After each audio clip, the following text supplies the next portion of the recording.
Vizag steel plant ఘటనపై పర్యావరణవేత్త బొలిశెట్టి సత్యనారాయణ ఆగ్రహం వ్యక్తం చేశారు. యాజమాన్యం నిర్లక్ష్యం వల్లే కార్మికులు ప్రాణాలు కోల్పోయారని మండిపడ్డారు.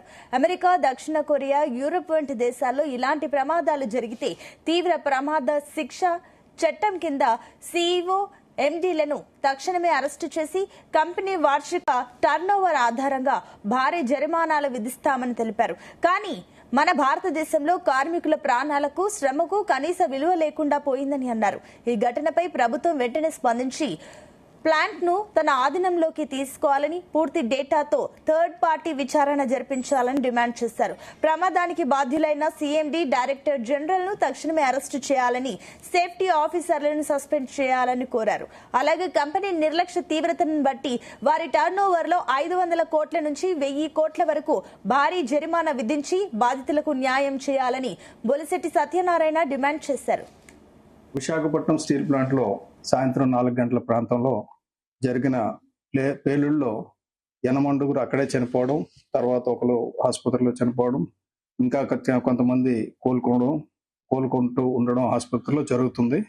మెరుగైన సేవలు అందిస్తున్నారని చెప్పడం జరిగింది. అక్కడికి స్టీల్ మంత్రులు, స్టీల్ శాఖ మంత్రులు, రాష్ట్ర మంత్రులు, కేంద్ర మంత్రులు అందరూ వచ్చారు. ముఖ్యమంత్రి వచ్చారు, ఉప ముఖ్యమంత్రి వచ్చారు. ఈరోజు జగన్మోహన్ రెడ్డి గారు కూడా వస్తున్నారు. అయితే ఇదే యాక్సిడెంట్ వేరే దేశాల్లో జరిగితే ఏమై ఉండదో జస్ట్ మీ దృష్టి తీసుకొస్తున్నాను. ఎందుకంటే అక్కడ జరుగుతున్న ప్రస్తావనలు కానీ, నాయకులు మాట్లాడుతున్న మాటలు కానీ ఏమాత్రం నాకు రుచించడంలా.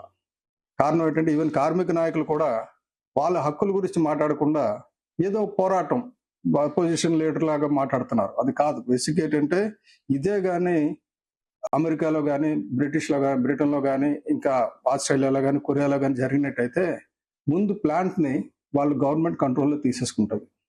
లోకల్ అడ్మినిస్ట్రేషన్ కంట్రోల్లో ఉండదు. డేటా మొత్తం కలెక్ట్ చేసుకుంటారు. ముందు ఆ ప్లాంట్ తాలూకా మేనేజింగ్ డైరెక్టర్ని, డైరెక్టర్ ఆపరేషన్ని, సేఫ్టీ ఆఫీసర్ని అరెస్ట్ చేస్తారు, లోపల వేసేస్తారు ముందు, తర్వాత మాట్లాడతారు. ఆ భద్రతా అధికారుల దగ్గర కూడా ఇప్పుడు వెళ్లకుండా ఒక 3 మెంబర్ కమిటీ అపాయింట్ చేశారు. వాళ్ళు వస్తారు, వాళ్ళు తూతూ మంత్రంగా చూస్తారు, వెళ్ళిపోతారు.